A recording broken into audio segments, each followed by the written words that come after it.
Alright guys, a little Kerbal space program action here.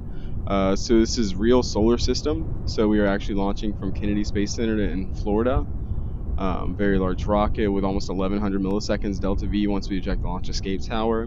The main goal here, which this is real solar system, so we have the sun, actually Mercury, Venus, Earth, Mars, so on and so forth. So it's a little more interesting. The moon's on an actual the correct inclination versus a very straight equatorial orbit, so a little more difficult to do stuff, but a lot more realistic. So I have not at all tested this rocket. I've only tested the launch escape system I made from scratch, so we are good to go. So the whole point of this is just to really get to orbit, and I've got more than enough fuel to do that. So just to explain a little bit, we've got 3 solid rocket motors. 2 will go at first, which is more than enough to launch launch the whole rocket. Once those are depleted, the center one will launch, which is more than enough for the rest of the rocket. That will break off. We have another engine here, liquid fuel tank, so we can actually throttle that and control our ascent. And from there, we'll drop that another engine here, and then we have one final stage underneath the actual cockpit here, well, capsule. Then we have some solar panels and stuff to keep us in check while we're in space, so should be fun. Let's do it.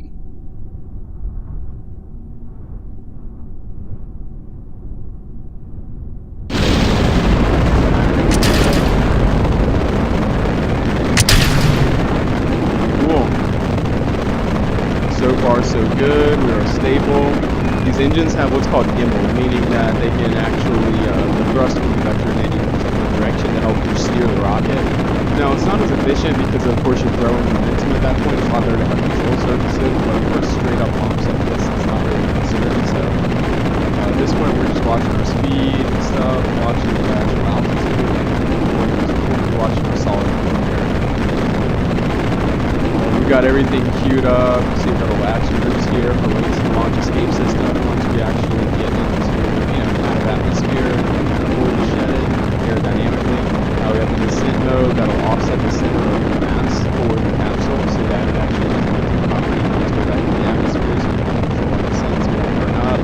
We have a little toggle for our solar panels so we don't have to click them individually. And then, of course, we have our board button wired up to our system here. So all we do is keep going straight up. At this point, we're actually going to go ahead and start our gravity turn.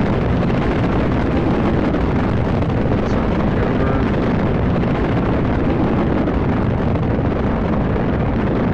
And we're about ready to go ahead and drop our first stage here.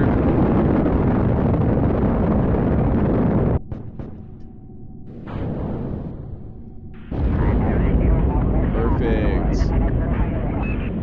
We are already getting a pretty high apoapsis. The main thing with heavy rockets is just getting out of the atmosphere. So now the trick is turning this vertical speed into horizontal speed. Now at our vertical speed, we have actually already got a pretty high apoapsis, which is the tallest point of an orbit.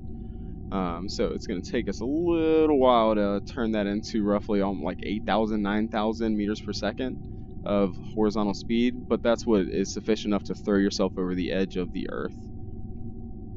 So now we're actually reaching a point where the actual apoapsis is in the vacuum of space and actually at an orbital height. So we're actually going to go ahead and pitch almost all the way over, so that we'll go ahead and just go all the way over on that. Let's go ahead and get our screens wired up while we're at it. Should have technically done that beforehand, but let's see.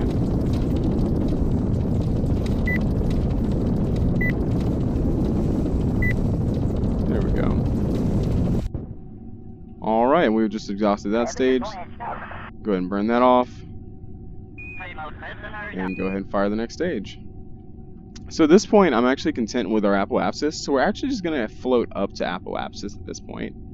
And being that that's not a big deal anymore, we're going to go ahead and release this. We don't need it. It's extra weight for nothing. So get rid of that. And understand that these are moving at matching velocities almost in the vacuum of space at this point. So that's why they're pretty much floating away from each other with no real resistance with that. So I'm not sure why our decoupler is kind of hanging here, probably because of a little bit of forward push from that, but we're doing well. So And just to explain a little bit, the most efficient place to conduct a burn is always going to be the top point of the orbit as far as blowing out the bottom of the orbit. So notice the bottom of our orbit, our periapsis, is negative. That means we're just going to come back and hit the Earth. So once we get up here, we're going to burn fast enough to throw us over the edge. And I'm already comfortable with going ahead and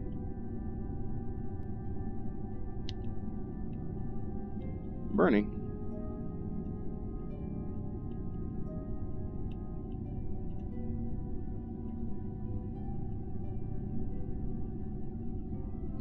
Let's go ahead and blow out to the map view here.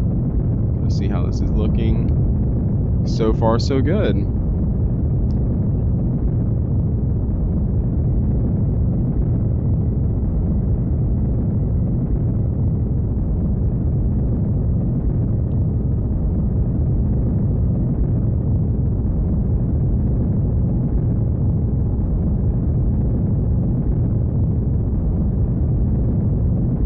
And we're actually going to speed this up. It won't let me because we're in space. Alright, so it's really just a waiting game at this point. So this is real solar system. This is a much bigger scale than the actual game. The game is normally a much smaller scale, so it takes much less force, much less power, and everything to actually get into space, and to get in orbit. So just gonna keep blowing this out. Almost depleted this stage, so we're doing well.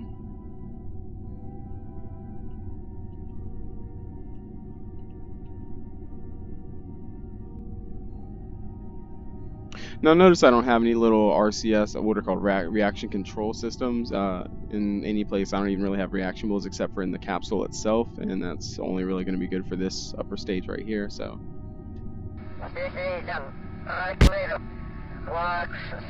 Alright, the decoupler was in the way. That's alright, that happens. Let's go ahead and lock to prograde. Alright, so this is going to be one of our longer burns here. Our what's called Kerbal Engineer Redux gives us a full mathematical readout of everything you might really ever need for your rocket. There's even more things you can add on here that it measures and stuff, so I'm really kind of annoyed that decoupler's still, that separator's still there, but that's whatever. We're actually going to go ahead and rotate this way. Normally when you are in orbit and everything, you'll actually make it to where you're able to kind of view it that way.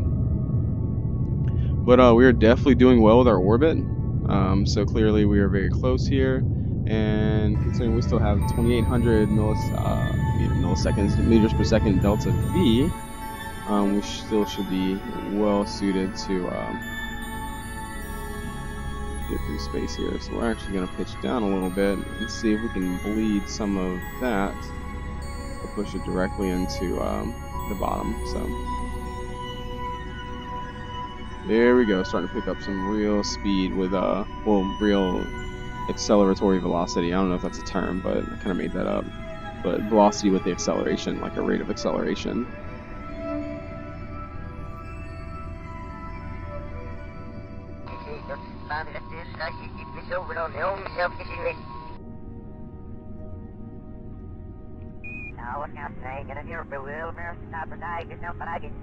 Now, it's not enough just to get into orbit. Of course, once you're in orbit, you're going to want to, be able to get out of orbit.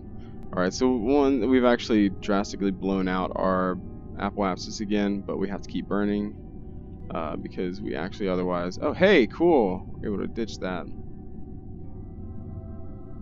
Alright, doing well. So we're going to have a very elliptical orbit, but that's... Oh, man. Oh. If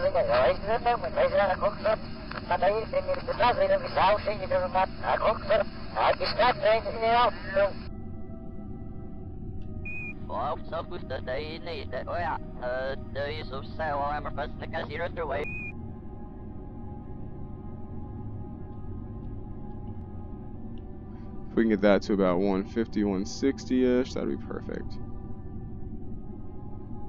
There we go, see if we can even out this orbit.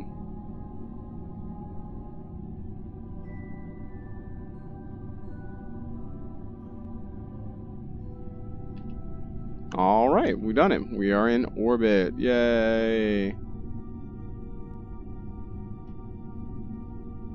Fun stuff. Let's go ahead and open those babies up. We are in orbit, guys.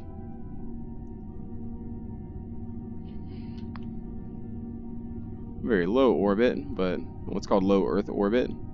But this is actually the same kind of orbital. Okay, so it only takes about 7,800 meters per second to actually get into orbit. Cool. And just see what that looks like once you're finally outside here. So this is our orbit.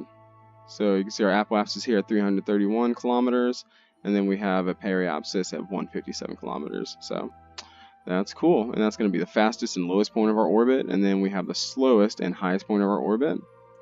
T minus 40 minutes, which we'll hit before, and then we'll come back down and speed up and catch the bottom there.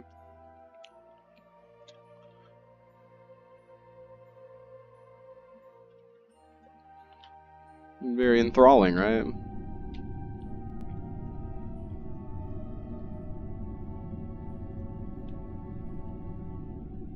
Let's make it a little bit easier to see the pretty.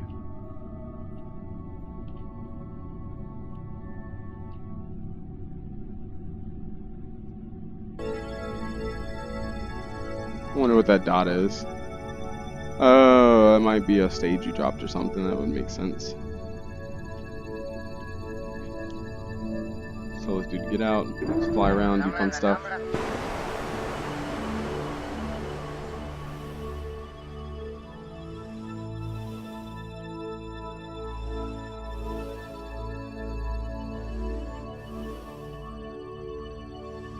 This is actually really difficult to get used to. I stranded a couple Kerbals before doing this, so.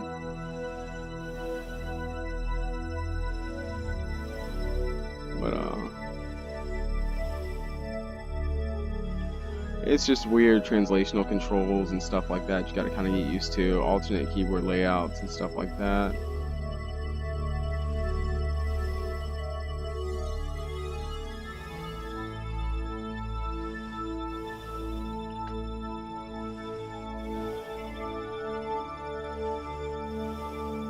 Get back in. Alright, so we're going to wait till we get to the 330 mark, which is actually going to be another round here. We should probably go ahead and do it. But we're going to do a burn to pretty much bring us in for a landing. So here's a periapsis. Let's go ahead and point towards retrograde, which is going to be the opposite direction of the actual orbit itself, or the orbital velocity. So by doing that, we're going to be slowing down the orbit to where we don't really make it all the way around the Earth, which makes sense. So watch as we start to burn. Our periapsis is going to get lower and lower until it's so low that it starts to dig into the atmosphere, slow the ship down to the point we actually start to have our, maybe be able to plan this to land. Cool. See if we can do this to land at well, not land, but oh, it's tricky.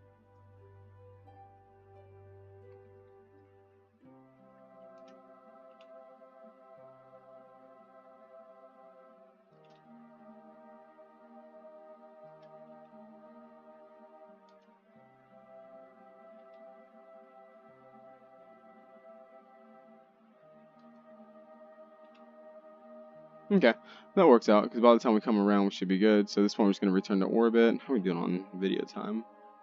13 minutes. Cool, I can work with that. Because normally these missions, when you start doing extra stuff, they get very, very, very long. So, cool. So at this point, and normally in the game, which this is with everything unlocked and stuff, what's called a sandbox mode. So all the parts are available and stuff like that. But normally when you get to this point, you'd get out, start doing experiments, go to other planets and run experiments and collect data and send it back, earn science points, earn bigger parts, earn more money to buy bigger parts, build bigger rockets, so on and so forth. So like a real space agency in career mode, or you can do science mode. So the way descent's going to work, we're actually going to dip this here in a little bit. This is not actually necessary anymore. It's not really enough to land. 870. Oh, I just don't think these are going to make it through re-entry. That's the issue. All these engines and stuff, they're definitely made to get hot, but the abrasive nature of re-entering atmosphere and encountering all of that air and everything and that drag, that's actually going to erode away at these into a lot more damage than just the heat by itself from the rockets themselves going off is actually going to cause. So that's why we're going to go ahead and shed this, and I don't want to try to land with it. Well, I guess it won't hurt to try. I don't know. Yeah, I'm not up for landing. I'd like to really kind of show how they do actual landing and stuff. So we have an ablative heat shield, which works like an atmospheric eraser. It helps to shed mass and kind of deflect the heat and pressure of the atmosphere and reentry. So, and that's what actually helps with this descent mode. There we go, descent mode. Because what it'll do is offset the center of mass for the craft to where that effect of the atmosphere pushing on that actually becomes almost a lifting surface. So you can kind of control the descent, whether you want to have a faster drop or whether you want to kind of fly through the atmosphere a little bit to slow down before you just do a final drop down, to kind of cancel out as much lateral velocity as possible and just kind of bring yourself into a nice vertical landing, you know, at less than 1,000 meters per second. So at this point, we're going to go ahead and retract our solar panels. No reason to have those out. I'm going to go ahead and fast forward a little bit. Cool. So now 140 kilometers is kind of the limit for space, you know, as far as being able to complete an orbit. Anything lower than that is when you start to encounter small amounts of atmospheric drag, and it will actually slow the craft down eventually to where you cannot complete an orbit, and you kind of have to do maintenance burns. Now, in real life, even in the upper limits of space, because Earth is not a perfect sphere by any means necessarily, neither is a magnetic field or anything like that. So, in real life, satellites in low Earth orbit actually do have to do maintenance burns to keep themselves in orbit, because they will actually encounter small particles and stuff here and there that will actually over time and over, because it takes about 90 minutes to orbit the Earth in real life, as you can see here. Well, yeah, well in this case because we have a shorter orbit, but the orbital period is about an hour and a half. So over, considering in the course of a day, it will orbit many times, and of course over months and years of a satellite's deployment, you know, it will kind of encounter more and more drag, so that's why it has to have those maintenance burns. But at this point, I am comfortable going ahead and shedding this. I'm actually going to point towards prograde, so that when we drop it, it just kind of falls behind us and stuff. It'll burn up in the atmosphere and stuff. It's not a big a deal, so we don't have to worry about hydrazine and everything actually polluting the Earth and stuff like that. So we are good. At this point, we'll turn on descent mode, and we're gonna watch the heat on this thing. Because notice, yep, look at that. The temperature on the skin, the surface is already starting to get pretty high. So hopefully this is not too much of a burn to where, or hard reentry to where we lose all of that. Notice it's already starting to chip away at the ablative material. So this is where it gets pretty fun. Now what's really cool is I have a lot of really cool mods that kind of add a lot of realism and stuff. I mean, as you can see, we have these cool monitors and props and stuff like that that make it pretty easy to actually do the whole mission from this cockpit if you wanted to just kind of go full realism. But what's cool is once we actually start to encounter a lot of atmospheric drag, you notice this is shaking and making a bunch of noise and stuff. It's pretty cool. So at this point, notice it's actually limited how much we can fast forward the physics and everything, since we have a lot more going on, a lot more being processed at a time. So let's see if we're still on track for a landing back at Kennedy, or close to Kennedy. We are not. It looks like we are on slate to land in Mexico. And our heat shield is getting dangerously hot. Oh, that is so annoying. Where's the control for that? Is that? No. Yeah.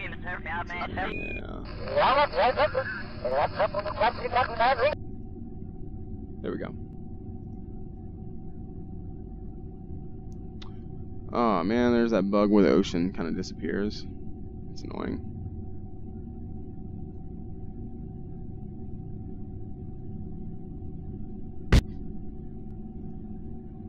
Alright, let's go ahead and slow the thing down to real time. Sorry, the physics, when it gets warped like that, when you warp physics and stuff, which is called time warp, but in reality, because of the nature of the game and it being a big physics engine,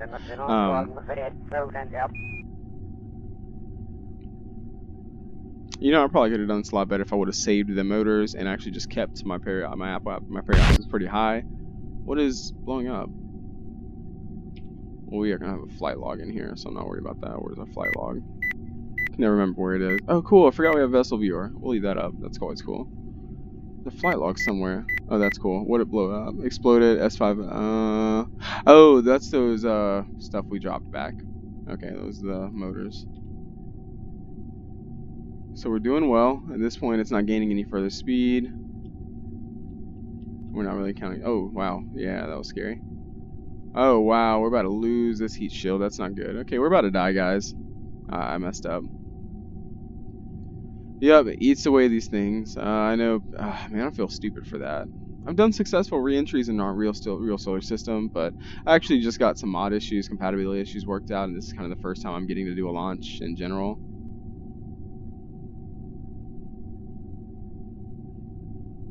Okay, so we're out of ablator, but we're not doing so bad. Yeah, we are. We're at like the peak kind of threshold at this point, and we don't have any more ablator, so it's just going to get hotter at this point, and we're still going very, very, very quickly.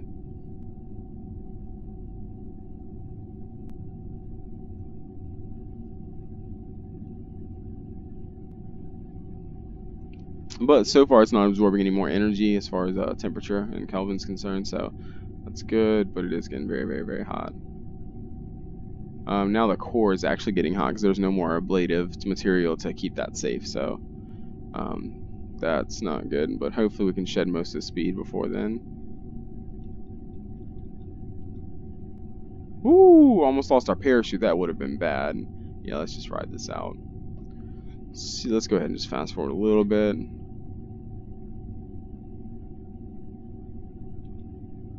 Okay, cool. So it's actually starting to cool down a little bit. Wow, we might make it, guys. 434, back to Cuba, are you? Still pretty out because I don't got to see.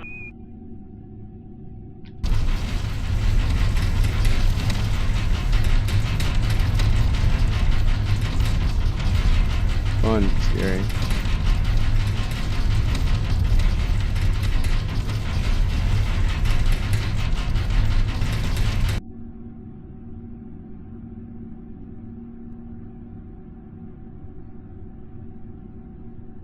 Oh, cool. Is this getting hot? Uh-oh. Let's actually go ahead and stick that.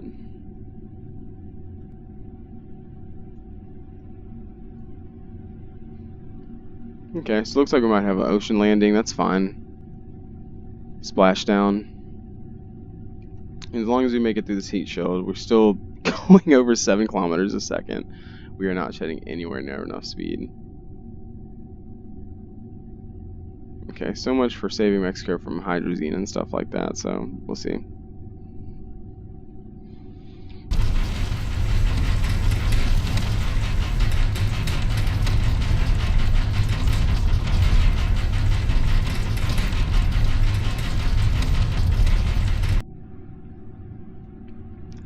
We could kick Jeb out right now, but I've kind of failed a lot of missions very easily just by accidentally hitting that EVA button, the extravehicular activity button. So, okay, so it looks like we may be able to score land, actual land. It's still got us slated for landing in Mexico, landing in some mountains actually, from what it looks like, a little bit of hilliness. So, see how that goes.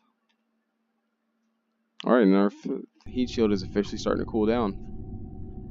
And with us shedding this much speed, that's good because we're doing it up in the upper atmosphere, so it's going to be a lot less intense versus doing it down here in the low, thick, muddy, relatively speaking, part of the atmosphere. Because understand, the atmosphere of the Earth is very much like a body of water, except air is much less dense, but the properties and the actual like traits and everything still exist. So the higher up in the atmosphere, the less pressure there is because you don't have everything kind of weighing down on itself like that. Whereas once you get kind of down here, pretty much below about 30 kilometers, is where the actual like soupiness and thick air that we actually can breathe and everything actually can affect you when you're going this fast.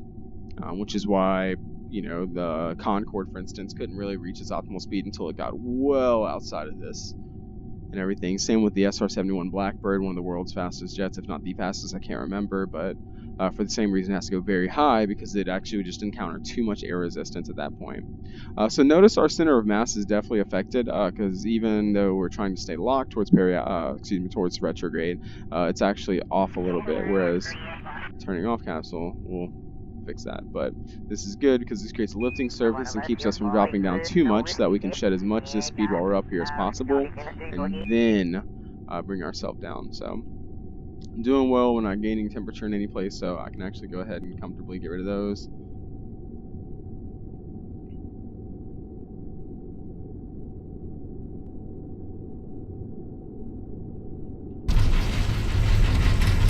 And high G-force as we start to encounter a lot more air resistance, and it really starts to slow the craft down at a much faster rate, which of course is G-force at that point. So that's why we're getting our high G warning there, but it's going away because at this point it's going back down. We're slowing down to a manageable speed, and we're just kind of engaging in a nice drop.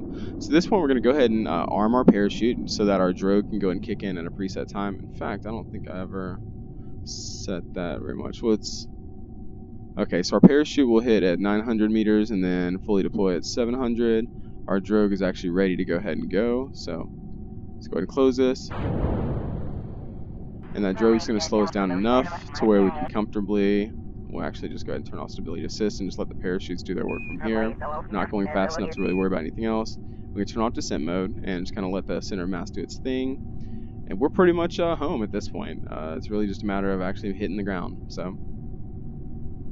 I'll do it on time. 26 minutes. This will be a little 30-minute video. Cool.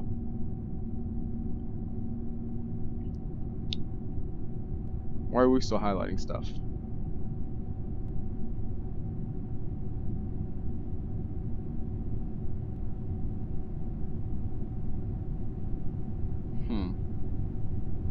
That's annoying. Doing well. And let's see. I think it said the drogue 2,500 meters. So we've got a little ways to go. So we're actually going to do that here. And notice even though nothing's changed about the craft, there's not any additional surface area, anything like that, we are still slowing down rapidly, even though we're free falling, because we are actually well over terminal velocity depending on how muddy the atmosphere is, so it's going to actually slow down to address that. So now that once we hit 3,000 meters, yep, or I guess 3,700 or something, and then once we get to a preset altitude, it will actually automatically drop that. In fact, we're going to go ahead and arm that main chute because this is going to be dangerous. There we go. There we go. That was about to get bad because it's pretty much the radar altitude was much higher above sea level. Oh, we got some little texture ripping there. That happens in this game. It's such a big mod, a big change. You're gonna have a little bit of a couple pixels off for some of these textures and stuff, but it's good because notice we are only 300 something meters from the actual terrain, but the parachutes were actually set to, you know, deploy at a much I think, okay, no, that's accurate. Cool, yeah, because notice as far as the ship's concerned, it's at a much higher altitude, so that's why I had to kind of accelerate that, because otherwise we would have just nailed the ground at about 100 meters per second, which still is very bad. This is still pretty fast, to be honest with you, but you know, what can you do? We'll still be fine. Worst case scenario, we lose a heat shield. All right, cool. So that is okay, a little bit high above the ground, whatever though. Good stuff. So that is it. Ooh, Jeb's hot. So I gotta get out of this thing. You did a good job, Jeb. Let's see if it gets hot if we try to get back in this thing. There we go. Alright. Let's go ahead and recover. It's gonna take a second to get back to the main screen just because all the mods and stuff really make a lag when it changes what's called theaters, you know, from one part of the game to another, going back to the base and stuff, base space center. But yeah, that's real solar system, and that's what it takes to launch a rocket, get in orbit, do stuff in orbit, and bring yourself back in. So this is where your screen would normally summarize anything that's done, stuff like that. Yep. That's real solar system.